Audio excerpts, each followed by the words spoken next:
Well, all right. This is episode 1 of the Straight Out of Prison podcast. I am James K. Jones, and this is my story. And I am Haley Jones, and this is his story that has now become a part of my story. And in episode 1, we're just going to start at the beginning and go from there. So, what were the words you heard? Probably the most chilling words I've ever heard in my life. James Keith Jones Jr., you have the right to remain silent. Anything you say can and will be held against you in a court of law. You have a right to an attorney. If you can't afford one will be appointed to you. And that came from a little old man, a detective in Jefferson County, Florida, who had been talking to me for about an hour and a half and kind of caught me off guard because I had made up a crazy story. I guess thinking somehow I could talk my way out of the mess that I was in. But when he looked at me and after he got all his information, I didn't know anything about, how stuff like that works. He had already gotten everything he needed from me. And then he very gently read me my rights. And then there we go. My life was over. So how old were you? I was 20 years old on the day I got arrested. That was January 23rd, 1993. So that was 27 years ago, now in 2020. But every year, it kind of changes over the years. But every year, like January 23rd is just a dark day, just remembering, because it was kind of like I died that day. And actually, I came very close to getting killed and probably should have gotten at least more than what happened, but that was the roughest day of my life. So you were 20 years old, and the contrast is when I was 20 years old, literally in January of my 20th year, I had decided that I wanted to run a marathon before I was 21. So I was running the Disney Marathon right around the time that you were being read your rights. Really? Yes. At 13? No, when I was 20. Oh, when you were 20. Yeah, when okay. I was 20. Well, now, the time that I was being read my rights in 1993, that would have made you 13 years old. What were you doing then? 13 years old. Definitely not that, I can tell you. Living in my little, very protected Christian bubble where my mom was making sure that I was having my quiet time every day. And I was doing none of that. Doing none of that. Actually, when I was 13, that's about the time you start ninth grade, right? Mm-hmm. So it was right when I was 13, my parents actually pulled me from a public school and put me in a very small Christian high school where there were, at that time, 17 kids in my class. And we wore shorts down to the knees. They had to be navy blue, collared red or white, like polo shirts. So, yeah, I was living that best uniformed Christian school life the day you got arrested. So that is quite a contrast. You were headed off to Christian school to begin high school, and I was headed off to prison. Because my parents thought that I might be getting into the wrong crowd in public school. Wow. Little did they know that my future husband had long time been in the wrong crowd.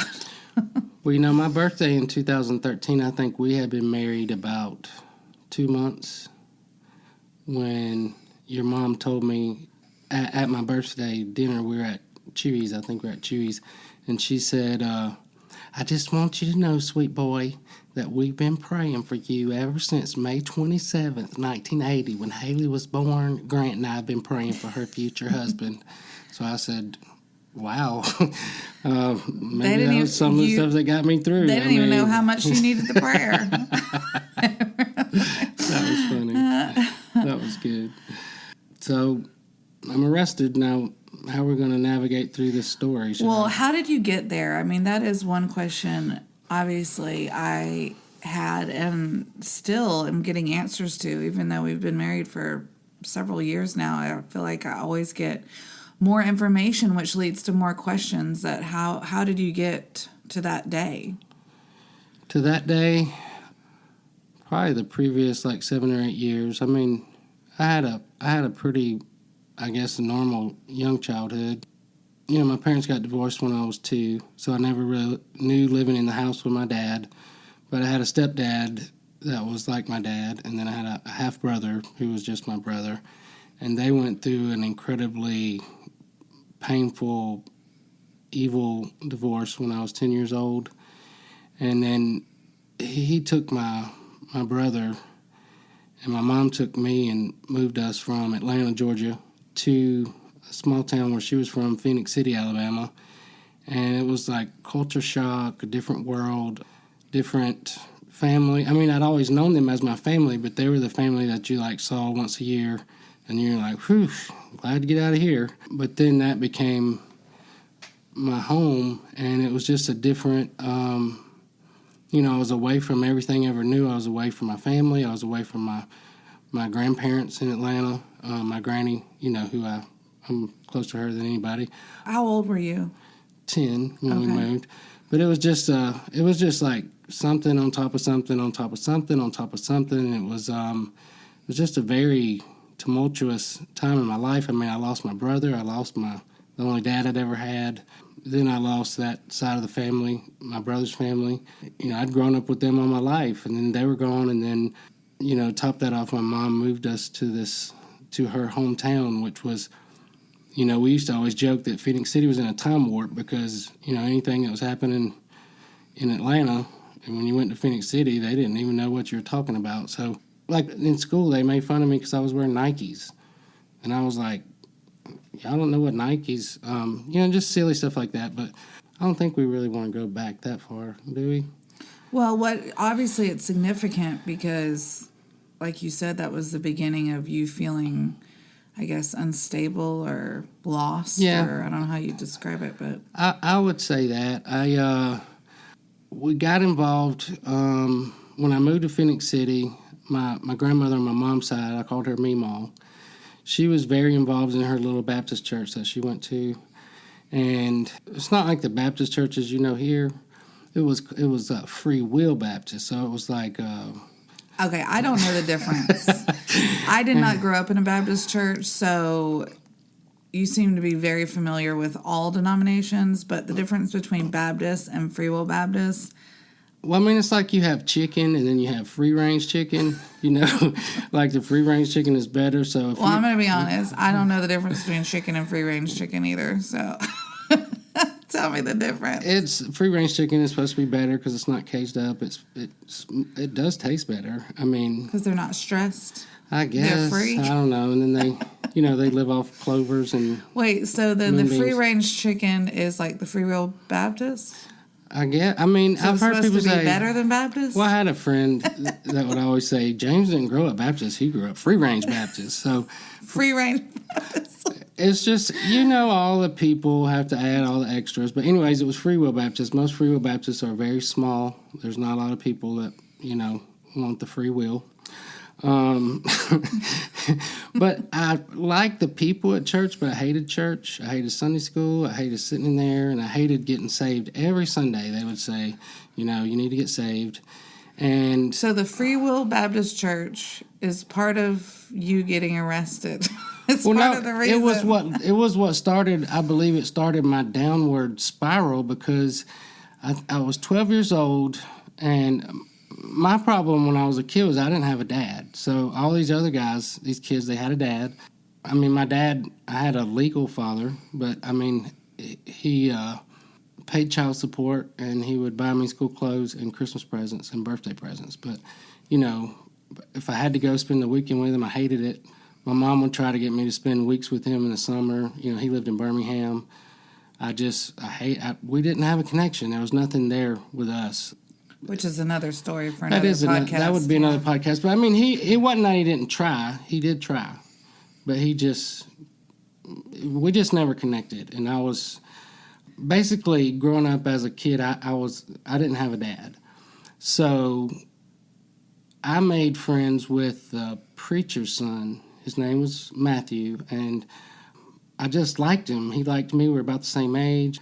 We played the same stuff. We just had a connection. And so I would go home with them on the weekends, like, especially during the summer, like I could go stay. And my grandmother she just thought that was the best thing in the world, that I would be with the preacher's son, with the preacher's family.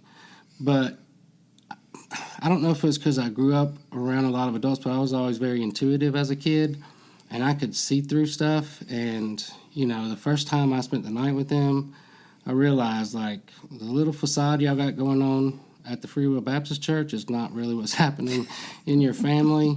And there was 3 kids, and looking at that now, those kids were abused. I mean, like, they wouldn't let them eat food. Like, it was just weird. Like, stuff that I'd never seen, and I didn't have a great childhood, but, like, like dinner time. We're going to get KFC. Like, the preacher and the preacher's wife, they was going to eat first and eat whatever they wanted, and whatever was left over the kids got. And I don't know. It was just, it bothered my mind, and I had a belief that God was real, Jesus, all the things. But then they had a summer youth camp that they did every summer. And I wanted to go because my friend Matthew was going, and the boys went with their dads and the girls went with their moms. And so the boys were on one side, the girls were on the other. And I didn't have a dad. So my meemaw, she got the preacher to be my sponsor, whatever you want to call it. So she basically told me whatever, he's the one that's in charge of you, so whatever he tells you, that's what you got to do. So we get there. On day 1, they had this little sesh where they were telling us about all the truths of the world and the Bible and the scriptures and the Jesus. And they basically told me that everybody was going to hell and nobody, everybody had all this. Everyone's screwed. Everybody's got all this sin, and they started saying what sins were, and they said that tobacco was a sin. And I just got so upset because my meemaw, she was actually my great-grandmother, but she was old, and she dipped snuff. I don't even think they have that anymore, but it was like this, it was nasty, but she dipped snuff. And I was so afraid. I was like, Meemaw, she's so nice. She helps people. She loves people. She goes to church every Sunday. She don't cuss. She's not mean. But basically they said she was going to hell because she was in sin. She was in sin. And that upset me. And then, but I was taking it serious. I was trying to read. They were showing me how to read, but it was the King James version of the Bible that you can't understand. That to them, that was the only, you can't read none of them other ones, like where you can understand it. You have to be able to not understand it because Jesus, he spoke the King James English, and I didn't understand all that stuff, but I got so confused. But while I was there, this might be giving too much information, there was an older boy that tried to sexually mess with me. And then on day 3, Matthew and I did something that was, I don't even remember what it was. We didn't... But you were sinning for sure. Well, no, we did something to sin against his dad. Something we weren't supposed to do or say, or was supposed to be something. I can't remember. But he told us that we were going to get a spanking. So it was something minor. Yeah. No, yeah. I promise. I don't even remember what it was. Like, I can remember some of the worst beatings I got from my mom, but I remember what I did. Like, I remember one time stealing some cigarettes from my grandfather and getting a beating for that. It was serious. But this was so minor. It was like nothing. But he took us out in the woods, and he made us grab a hold of a tree, and he took a belt and started beating us. And he beat us from the top of our back all the way down our legs.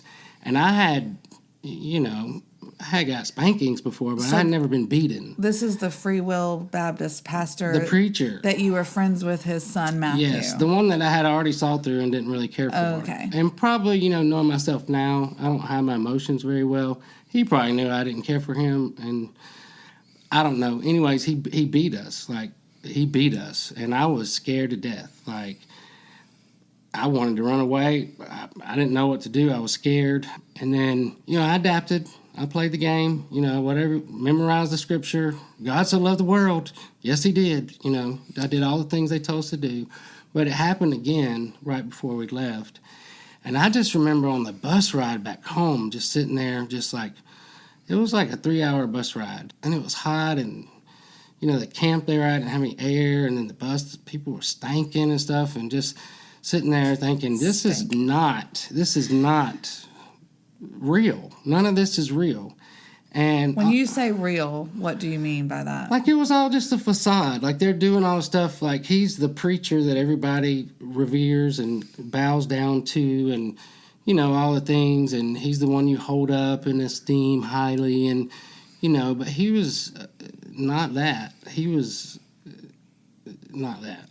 Okay. So, But on the bus ride back home, I knew that when I saw my mama and I showed her the bruises and the cuts on the back of my body, that all hell was going to break loose at the Free Will Baptist Church in Phoenix City, Alabama. And I couldn't wait to get off the bus. I couldn't wait to get off the bus. Just like, I got to... You needed to be free from the free wills. Well, no, but I know my mama. You know, I know I had to learn when I was a kid, when it was before kindergarten even, like 4 years old, when at preschool, when a kid said that my toy was his toy, and then his mama worked there, and his mama said, no, that's his toy, and I told my mama, and she came the next day, and just this little hurricane came through the preschool. I knew, like, I learned at, like, age 4, you don't tell mama everything. You know, you got to get that down. Just the fact, hold on, that you say, my mama, my mama, my mama. I knew. No, I knew. I knew what was going to happen. I knew it was going to happen. So, but when I got off the bus, she wasn't there. It was my grandmother that came to pick me up. And I held it until we got home, and I told my mom. And then all hell broke loose. The little Free Will Baptist Church. As you predicted, as you knew it would. Absolutely. Yeah. No, I mean, but if that was Lula Mae or Judah James or Royal Grant, it would have been worse than that for me. But I would never have sent my And kid hopefully off. he wouldn't be going back to prison. That's Well, I mean, you say that, but I would never. I don't think I could send my kids off somewhere like that unless I really knew. Like, if I knew a little more background. But, okay, so let's pause for a minute. We're on the road to prison. So far on the road to prison. This was what started the road. So on the first, you said it was obviously not really having a father figure. Second, it was the move to small town Alabama, the middle of home nowhere, Alabama. and the family things. And then it was basically no one should ever go to a Free Will Baptist Church. No, I'm just kidding. And the attendance at the Free Will Baptist Church and your experience there. So that's what we got so far. Is there any other like big pieces, elements that you feel like contributed to? Well, this was where I became jaded after that. Okay. Because after we came home, and if you were at my grandmother's house and it was Sunday, you were going to church. You don't you be sick, you're going to church. Don't feel like it, you're going to church. After that, I never had to go to church again. I was done with church. I mean, I went for like funerals and stuff, and it was, she even agreed, you know, something happened that shouldn't have happened.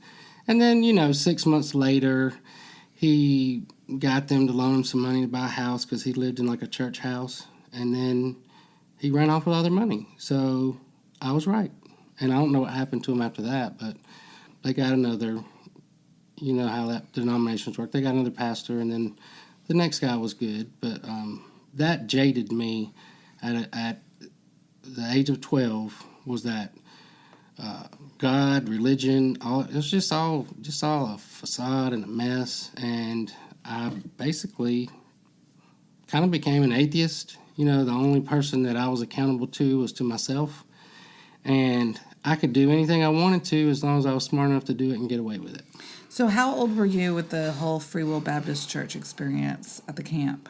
How old were 12. you? You were 12. Yeah. Okay. So then what happened after that? What was what would you say was the beginning of the end being the day you got arrested? Say that again? Like, what happened after that continued to spiral, like down the journey down the road to...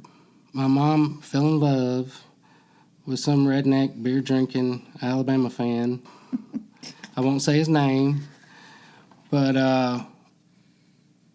they were like teenagers, and he had these two little kids. You mean they acted like teenagers? Yes, they were like, oh, we're just in love. And but she was like in her 30s, and he was in his 30s. He'd been married twice. She'd been married twice, divorced twice. He'd been married twice, divorced twice. So they decided that they would go in together and they would buy a new trailer and move us in the trailer park on the outskirts of Phoenix City in Smith Station, Alabama. And Okay, so a lot of people live in trailers and trailer parks, and that does seem like, as you tell it, a natural progression of a relationship. If you're from Phoenix City, that's what you do. I guess I don't know. babe, wait, everybody in Phoenix City don't live in a trailer. And I'm not that. saying there's anything wrong with living in a trailer. It was just the optics of it for me. Like, you're gonna take me all the way from. Let me go live with my granny. Like, send me back to Atlanta. You got me living in a trailer park in Phoenix City. So you're saying the contrast from Atlanta, where you were in Atlanta, to now it's progressed. It's just all going downhill. You being in a trailer park with your mom and her new man. Were they married? No, they didn't get married. Okay. So then they moved in, they didn't get married. Then I started a new school. And then he had a son that he had custody of and a daughter that didn't have anything to do with their mom, who was their first. That was another crazy dysfunctional story. But the boy was like 2 or 3 years younger than me, and the girl was like in first grade. And they made me and the boy share a room. And I was still missing my brother. And, I had been like 2-3 years, but by the time I haven't seen him. And then... I have this little kid that they actually put us in the same bed. Like, it was my bed. It was a full-size bed. How old were you? 13. And how old was he? He was like 8 or 9. Okay. But he didn't like me. I didn't like him. He couldn't stand me. I couldn't stand him. I hated his dad. He hated my mom. So it was just a recipe for disaster. Mm-hmm. And then I was embarrassed, like, with the trailer park neighborhood, that my mom was living with some guy. And so every day I would have this complaint. I mean, that's embarrassing as a kid. Especially, you know how I am. I need everything to be like it's supposed to be. Well, yes, and that is true. What year was this, though? I'm curious, because I do feel like there is a difference. It was like 1984, 85. Okay. I don't know what divorce rates or whatever it was then, but I do feel like in different periods of time, there's different mentality around. Well, I mean, it was not quite taboo then like it would be before, but it was still, your mom's like shacking up with some guy that works at the cotton mill on second shift, and he comes home every night with his beer and his country music. And I'd never been around stuff like that. I didn't know stuff like that. So I made the complaint every day that this is embarrassing. I mean, you can do whatever you want to do, but this is embarrassing to have a mama shacking up with some redneck guy. And so you told your mom that? Every day. Like, I can't stand this. Is wrong. I can't stand this. I don't like it. So they both worked in the cotton mill. Because in them days, that's what you did in Phoenix City. That was the job. Either that or working in the grocery store. On their way to work one day, they stopped by the courthouse and got married. And she came home that night and was like, "We're married. Can you get over it and let me live my life?" So you think she did that because you were every day bringing it up? You should ask her. She says her number 3 marriage was my fault. Because, a couple years later, they were divorced. And that was a rough time period, because then all he did after that was fight, and the kids and back and forth, and then his kids would go live with his mom, then come back, and then they would split up, and then they get back together, and then so prison was like a break, huh? No, that was just husband number 3. We got to husband number 4 after that, which was another whole disaster. And then during that time period, I was not like messing around with drugs, but I was messing around with crime. Like, I learned how to do stuff. Like what? Steal stuff. I think it started with shoplifting, progressed into, I don't know what came after that. I know I stole some money one time from my great-great-aunt, which to this day, when I think about her and how much she loved me, I know I'm forgiven and, all the things now, but it just bothers me that, But I had a cousin, and I don't think we should say his name. He and I were less than a year apart, and we played off each other. I could come up with like a plan, like we could do this, this, and this, and he had the balls to do it. Like, I didn't have the balls to do a lot of the stuff that we did, but I could plan it out, and then he could do it. Does that make sense? Sounds like us. What do you mean? We're not doing crime. No. The strategy, and then you come up with a good plan, and then I activate. Not with crime, obviously, but just. I mean, I have the balls to do things. I mean, come on. I went out and started a restaurant. I started my own business. I mean, I've done. We digress. I didn't have the balls to do crime. I didn't. But I could plan it out as long as he did it. So we stayed in trouble from the time I was about 12 years old until we got arrested. And it was always low-level stuff, stealing stuff. I remember we busted all the windows out of school one time. Do you remember the very first crime that you did? Very first thing that you did that was against the law? Yeah, stealing something out of a store. Okay. And just seeing. Shoplifting. Yeah, like, wow, that was not even hard. And then right after that, we started smoking cigarettes. That was a big part of my, my little secrets I had. And we couldn't buy cigarettes. So we learned how to steal them. And cigarettes, and that turned into alcohol later on. I mean, I could tell you so many. Lord have mercy. There was a store in my cousin's neighborhood that my aunt worked at. We, in one day, stole 42 cartons of cigarettes from there. I mean, I don't know if you can imagine, like, how much that's worth, like... I've never bought a pack of cigarettes, so I have no idea. Well, in those days, a pack of cigarettes was like $2. There's 10 packs of cigarettes in a carton, so they're like $20. But it was basically like the girl that worked there got in trouble. Like, the guy that owned the place was like... You took all their inventory. What happened? No, but we just did it one at a time. I mean, we would come up with ways to do it. When we got a little older and we wanted beer, we couldn't buy beer. So we'd want to have a party. So we would... I came up with this. We take the cooler down to the store, and we say, Aunt, I'm not going to say her name, but my aunt, she works here. She said we could get some ice. Can we go get some ice? And the girl or whoever was there was, oh, sure. So you'd go back in the back room to get the ice. I would stand at the ice thing and just rattle the ice so it sounded like I was getting ice. And then he would go in the cooler and come fill it up with beer. And then we would leave with the full cooler, but it didn't have any ice in it, but it was filled with beer. Does that make sense? Yes. So, I mean, it started out, and I mean, that's nuts. If one of my kids did something like that, that would not be a small thing. But the crimes that sent us to prison, those were the little stuff that we did that got us in trouble. That almost like you realize you could get away with it. It's just like anything else. It was a progression. Do more and more, yeah. Oh, no, it was worse than that. We got caught several times doing our nonsense. That was a question I had. Did you ever get caught? We probably more often than not did not get caught. But when we did get caught for something, my mom and his mom were sisters. And, I didn't have a dad, and then his dad died when he was 2. He had a stepdad.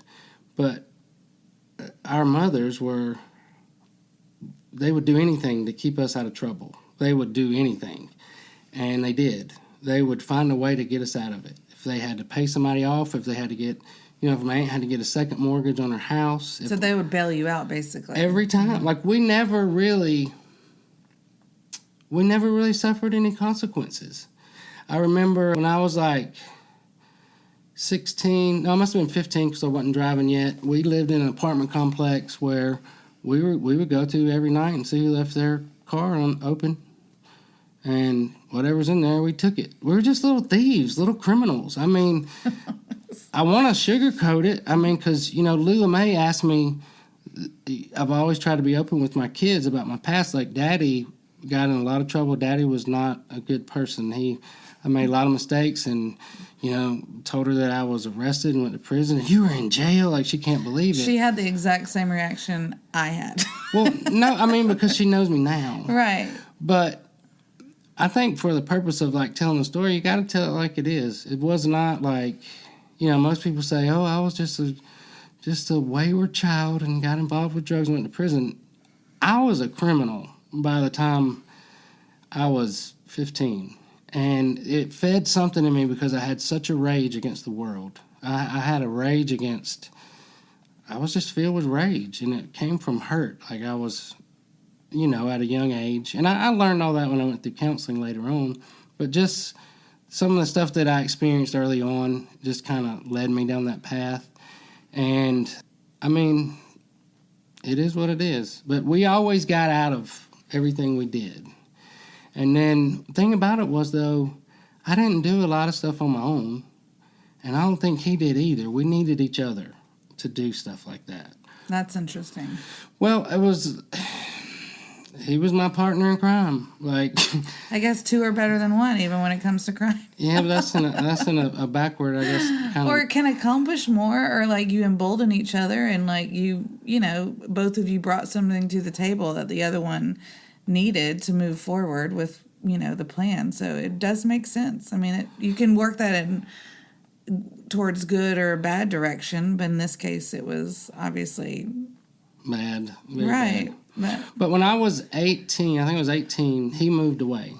His brother had moved to Asheville, North Carolina, and his mom knew that he needed something different, and he moved up there with them, and he wouldn't work. I mean, he quit school when he was like 16, never had a job, would always, would get a job, work one day, and then couldn't do it. So they needed something else for him. So he moved up to Asheville, North Carolina, and got a job in I think it was a milk jugging up company or something. And those were probably the best years of his life because he actually had purpose. He started, it was a different time. Mm-hmm. And then, but the same thing for me, like I was pursuing a career in, I wanted to be a chef. And I went to work for Patrick, who later on he's a big part of my story, but he was a chef that a real chef, not a French chef, right? He was He was French, yeah. But he took me under his wing and, wanted to teach me. And basically he was going to send me to culinary school. And those were probably the best years of my young life. So then what the heck happened? So... he got fired and he came home. Your cousin? Yeah. And then my mom during that time, she had divorced her last husband, and so she had kind of swore off that. So there was there was peace in the land for a little while because there was a lot of chaos in my teenage years just from my home life. He moved back home it must have been May or June. I know. I'm just trying to remember. It was warming up because I was wearing shorts when he moved back, and then that was in, say, spring of 1992, and then by January of 1993 was 7-8 months later, we would both be looking at life in prison without the possibility of parole. Did you say 7 or 8 months later? Yes. So basically, y'all were each other's partner in crime. Then his mom, he moved away, got a job, started doing pretty well. You started doing pretty well. Mm-hmm. And then how many years was that y'all were doing well? About 2 years. About 2 years. And then he moved back after he got fired. And 6-7 months from there, you were facing life in prison. Spring of 92 was when he moved back.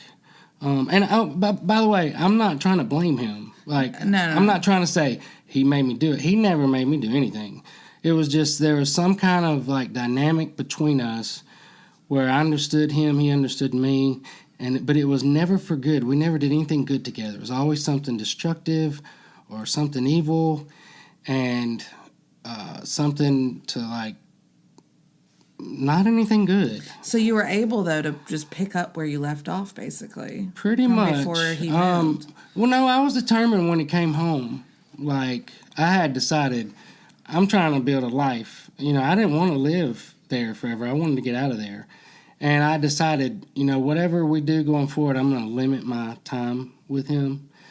But he started dating some girl, and then I started dating her best friend. So there you go. Mm-hmm. And that just led into what was next. And really what was next was we don't have to steal stuff. We can steal money. Why would we steal stuff to have to go get money? We can just go get some money. Which is moving to the next level, basically. Yes. I mean, it's a progression. I mean, that's how stuff like that works. You start off with something, and you just keep progressing. I mean, it's the same way in reverse. I mean, you start off doing something good, it starts. You know, your dad did the slight edge thing. You know, the little things kind of add up. I feel like that's true for anything. It is, but this was in reverse. Like we were headed for destruction, and it came upon us very fast. So, what crime were you committing when you got arrested? The day you got arrested? The day I got arrested, I was arrested for attempted murder of a law enforcement officer. The day I got arrested. Not good. No. So, just tell me about that day. I mean, let's start when you woke up that morning, the day. Well, actually, by that time, we had started doing meth. I don't know if you know what that is. I know it's a drug. I know it's a bad drug. That's very... It is. I went to a party with him and his older brother in November of 1992, and I would, play around with drugs, but, I've always been, a learner, and they told us in high school when we did you probably didn't have all that, but it was the Nancy Reagan, just say no to drugs. I remember that in elementary school because you're 8 years older than me. Yeah. So I think that push was when I was in elementary school, and I do remember that vaguely. Well, they drilled that into us, and it was. I remember because I would ask questions they were like, if you do cocaine, you're going to be a junkie and an addict forever until you die or go to rehab, and if you do heroin. One time. It only takes one time. They were drilling that into us. It takes one time for you to die, or to be hooked. Oh, to be addicted to it. I mean, I don't know how much of that was true or how much it was just a fear, don't do that. Yeah. So they were snorting a substance that looked like cocaine, and it scared me. And I said, Who was doing that? My cousin's older brother and then all his friends. They were having a party. You mean the night before or what? Because we're talking about the morning you got arrested. No, I took you back to November of 1992. Okay. This was where it started. Because there was no morning before because I hadn't been asleep in 4 days when I got arrested. So there's kind of a little bit of a backstory. I could say this is where my lack of experience. That morning, there was no waking up. You said when you woke up that morning. I didn't wake up that morning. Okay. I never went to sleep. So I had been up for 3 days. Okay. On the day I got arrested. So they were doing they called it crystal. And I was like, I'm getting out of here. I'm not, y'all ain't going to get me. I'm not getting. Nancy Reagan had gotten through to you. Nancy Reagan had got inside my head. But here's what I tell people now is and I knew, run. Stay away from that and run. But the next weekend, guess where? And I didn't do anything that first night. Nothing. I didn't participate in anything. But the next weekend, guess where I was? Where? I was back with my cousin at the same place. They were doing the same thing. I think if I would have changed my friends, even though he was my cousin, he was my best friend growing up, my life would have taken a different turn. But the next weekend, Pastor Chris, he says, show me your friends, I'll show you your future. I believe that. I believe that with all my heart because you will eventually do whatever you're surrounding yourself with. Even if you don't want to. I didn't want to do it. Mm-hmm. But the next weekend, my cousin's older brother, he told me, he's like, this is not cocaine. It's not what you think it is. It's like speed. It's like taking speed. You've taken speed, and I had taken diet pills.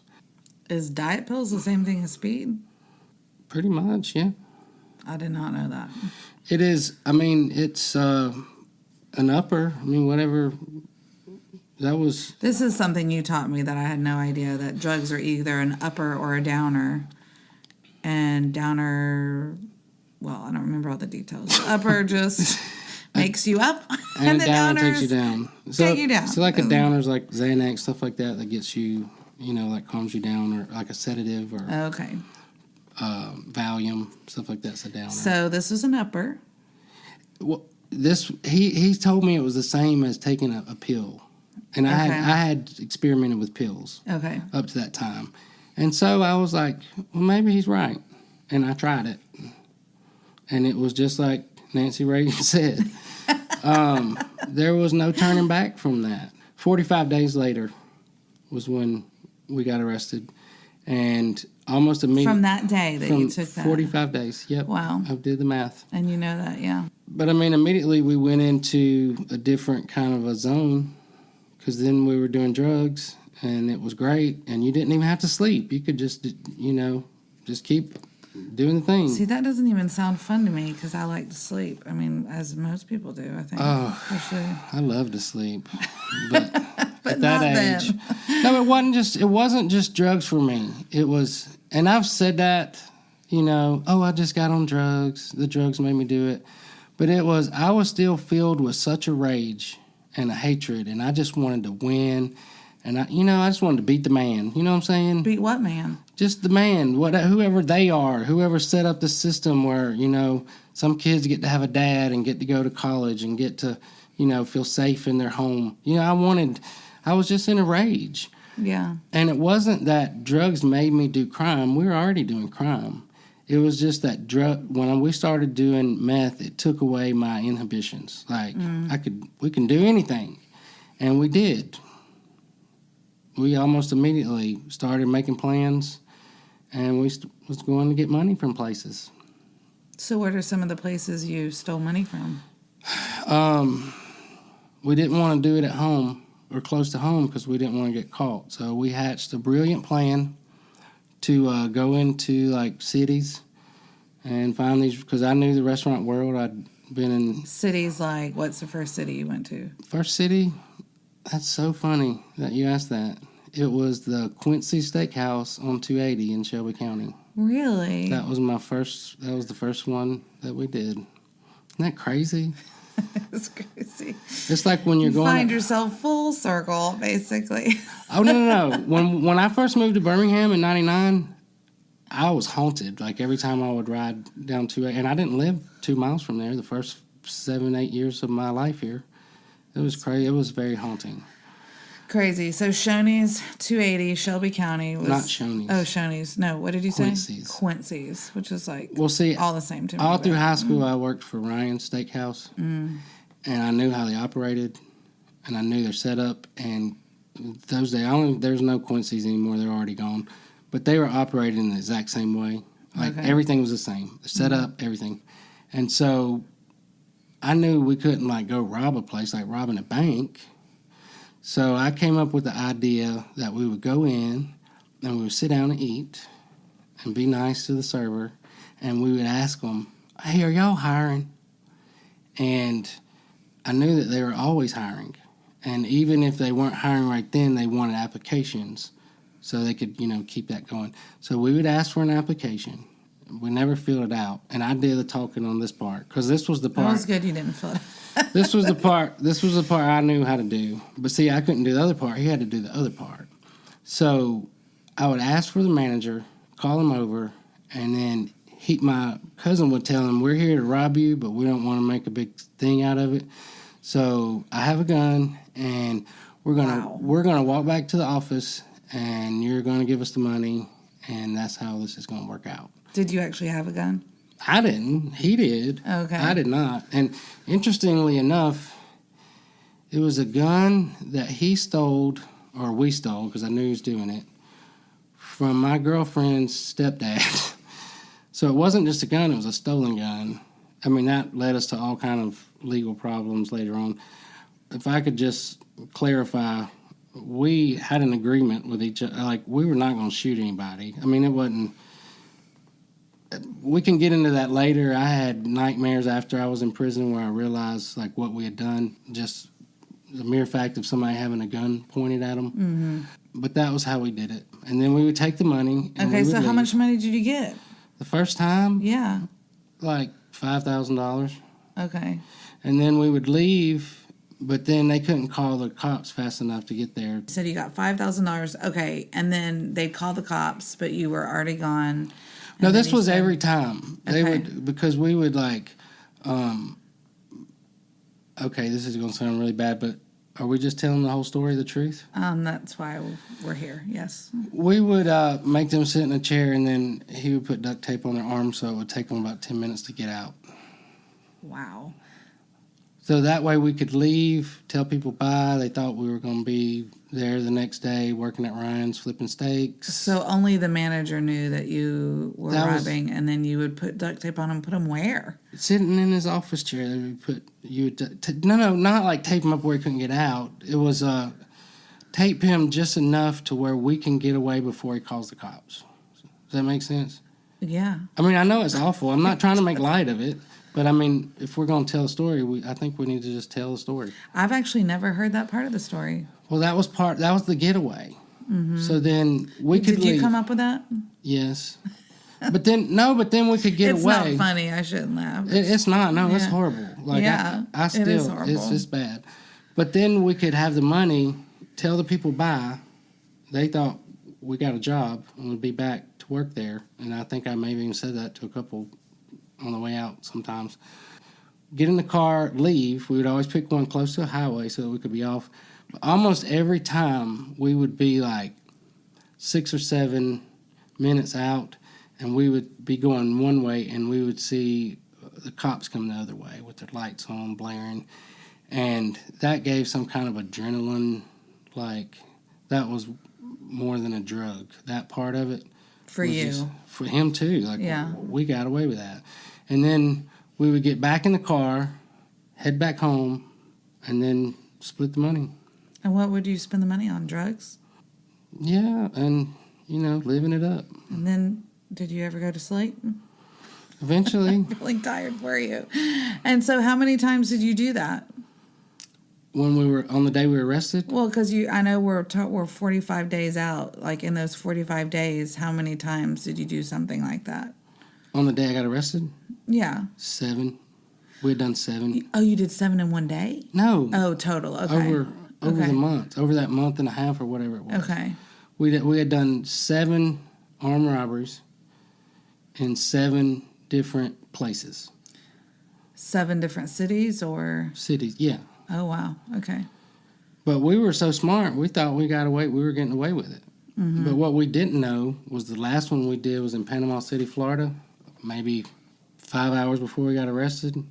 They had just called them and told them to look for us. Oh. So we had developed, I've studied a lot of, crime stuff since then, especially after, I became rehabilitated. Yeah. But no, it's called an MO. Like when you start doing crime. Mode of operation, right? Yeah, it's an MO. You develop an MO. So we were doing the same thing every time. Everything was the same. They didn't know who we were. They didn't have any fingerprint. They didn't have any way to get us other than knowing that we were going to do it again. Because detectives and people that study crime, they know that when somebody's doing stuff like that, they can't stop. Mm-hmm. They can't stop. They just can't stop. Because that, like you said, with seeing the police cars and knowing you got away, in and of itself is addictive. Yeah. You can't stop. I guess this was the lead up to the day I got arrested, but I guess we just come back in and just do I'm on I-10 in Florida, and I got pulled over. And on that final, Lord have mercy. Final run. That was I'm lucky to be alive. Yes. I'm lucky to be alive. And to this day, I know I should not have survived that, what happened after that. It's coming next week, folks. Stay tuned. All right, so we're going to stop this right here, and then we'll come back, and we'll just pick up where we left off, and I'll get into the details of that last day of freedom and how that all ended in a very bloody way on the side of a highway. And it's just the beginning, folks. It was. Yeah. All right, well, we'll see y'all next time. Bye. Hey guys, thanks for tuning in to the Straight Outta Prison podcast. For more, follow us on Facebook and Instagram. Look up Straight Outta Prison podcast. Yes, we have pictures and people of things that we talk about during each episode. I have really loved being able to connect people and their faces and names and some other things that we've talked about on this platform. So, Straight Outta Prison podcast, Facebook and Instagram. And if you'd like to support our show, check out our website, teamjones.co.com/podcast. Thanks, guys. See you soon.